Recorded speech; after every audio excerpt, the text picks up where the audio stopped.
지금 이 시각 여러분들이 주목하는 뉴스 만나보겠습니다.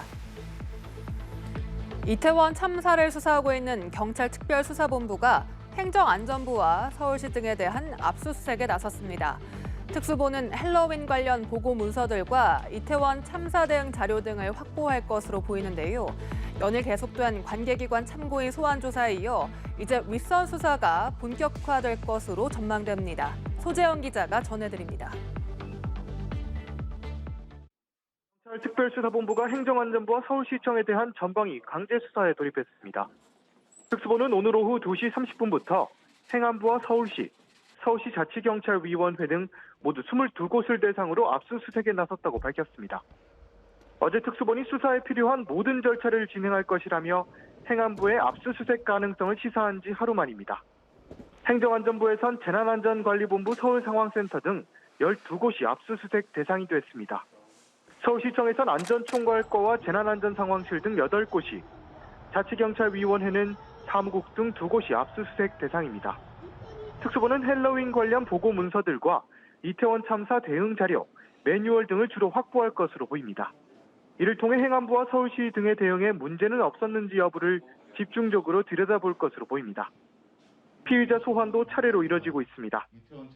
첫 피의자 소환 조사를 받았던 용산경찰서 전 정복과장에 이어 특수본은 다음 주 최성범 용산소방서장과 이임재 전 용산경찰서장을 피의자 신분으로 소환해 조사하기로 했습니다. 최 서장은 참사 당시 경찰의 공동대응 요청에도 추가 대응을 하지 않아 업무상 과실치사상 혐의로 지난 7일 입건된 바 있습니다. 한편 특수본은 본격적인 피의자 조사 전 관계기관 직원들을 불러 참고인 조사를 이어가고 있습니다. 어제 용산경찰서와 용산소방서, 이태원역 직원들에 대한 참고인 조사가 실시된 데 이어 현재 서울경찰청과 용산구청, 서울종합방재센터 직원들에 대한 참고인 조사가 진행되고 있습니다. 이처럼 수사 대상이 전방위로 확대되는 가운데 압수수색물 분석과 참고인에 대한 초안 조사가 어느 정도 마무리되면 주요 피의자들을 불러 조사할 것으로 보입니다. 연합뉴스TV 소재영입니다. 북한이 8일 만에 무력 도발을 재개했습니다. 동해상으로 단거리 탄도미사일 한 발을 발사했는데요. 한미일이 북한 미사일 경보 정보를 실시간으로 공유하고 이 전략 폭격기 등 전략 자산을 추가 투입하는 방식으로 확장 억제를 강화하기로 합의한 것에 대한 반발 차원으로 보입니다. 신현정 기자입니다. 북한은 오전 10시 48분쯤 강원도 원산 일대에서 동해상으로 단거리 탄도미사일 한 발을 발사했습니다. 240km가량을 비행했으며 고도 약 47km, 속도는 약 마하 4로 탐지됐습니다. 함경북도 앞바다 무인도 알섬을 표적으로 한 것으로 전해집니다. 비슷한 시각 한미는 연합 미사일 방어 훈련을 실시했습니다. 북 도발에 대비하기 위한 훈련으로 양국 이지스함과 탐지 자산이 동원된 것으로 알려졌습니다. 한미는 공조회의를 통해 상황을 긴밀히 공유하고 특히 오늘 실시한 한미연합 미사일 방어 훈련을 통해 굳건한 연합방위 태세를 다시 한번 확인하였습니다. 북한이 8일 만에 미사일 도발을 재개한 배경으로는 한미일 정상이 북 도발에 공동 대응하겠다고 밝힌 프놈펜 성명이 꼽힙니다. 미국은 확장 억제를 더욱 강화해 나가겠다고 공약하였으며 이를 위한 구체적인 방안 중 하나로 삼국 정상들은 북한 미사일 관련 정보를 실시간으로 공유해 나가겠다는 의향을 표명하였습니다. 한반도 내 미국의 전략 폭격기, 핵추진 잠수함 등 전략자산 전개를 확대할 수 있다는 의미인 만큼 북한의 반응에 관심이 쏠렸습니다. 미사일 발사 불과 2시간 전 북한은 최선희 외무상 담화를 통해 정상회담을 강하게 비판했습니다. 최 외무상은 이번 정상회담이 한반도 정세를 더욱 예측 불가능한 국면으로 몰아넣는 작용을 할 것이라고 지적했습니다.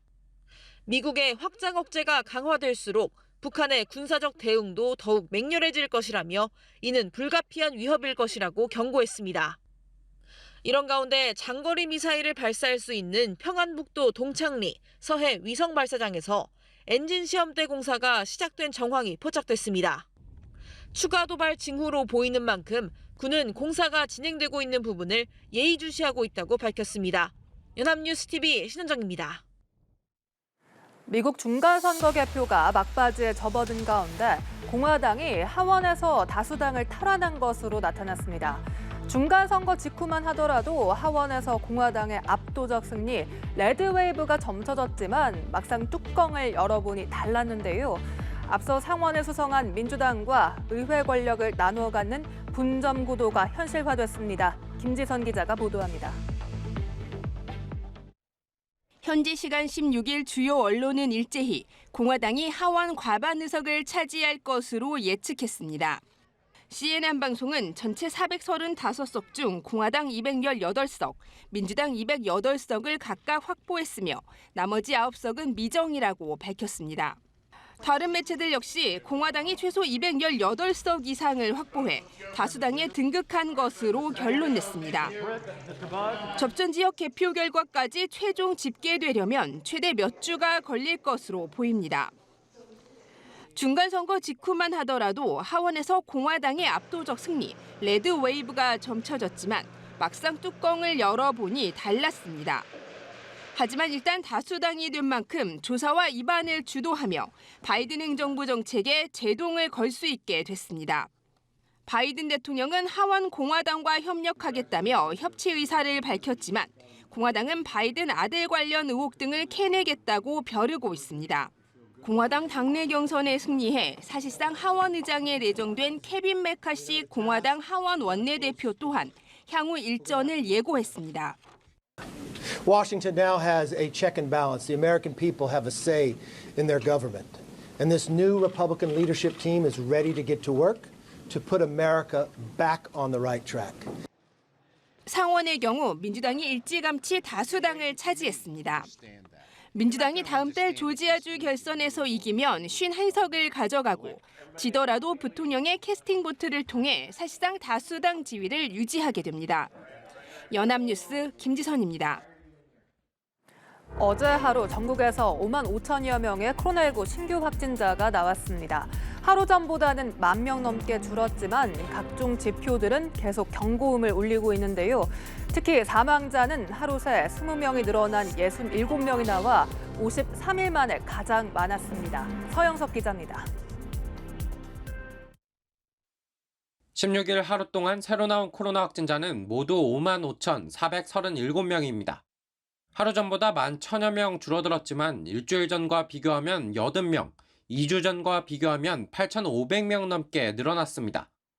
목요일 발표 기준으로 봐도 9월 중순 이후 9주 만에 최다를 기록했습니다. 확진자 증감과 통상 2주 정도 뒤에 나타나는 경향을 보이는 위중증 환자와 사망자 추이도 경고음을 울리고 있습니다.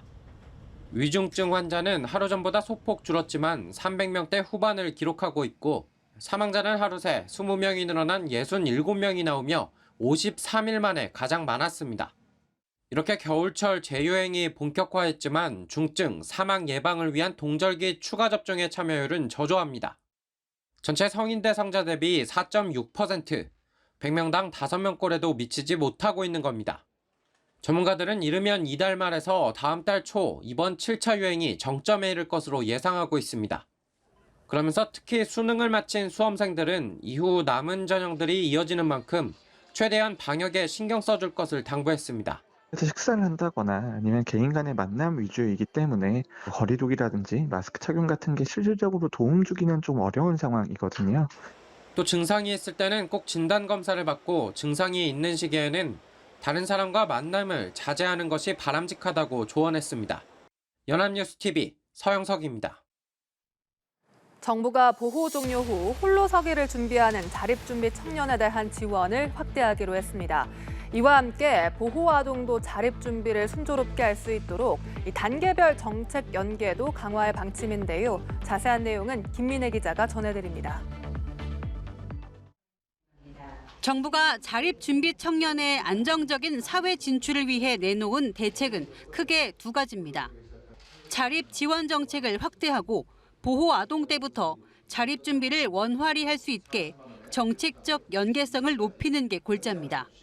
우선 자립 준비 청년에 대한 경제적 지원을 보다 늘립니다. 현재 월 35만 원인 자립 수당은 내년부턴 40만 원으로 인상합니다. 보호 종료 후 지급되는 자립 정착금은 1,000만 원 이상으로 인상할 것을 지자체에 권고하고 전세 임대 무상 지원 기간도 만 22세 이하로 확대할 계획입니다. 물가 상승이라든지 여러 가지 고려해서 최대한 늘려가도록 하겠습니다. 대학 졸업 연령이 22세까지로 할 수 있도록 늘렸다는 그런. 또 지자체마다 자립 지원 전담 인력을 늘리는 등 사회적 지지 체계를 강화할 방침입니다. 정책 연계성을 높이기 위해 제도도 개선합니다.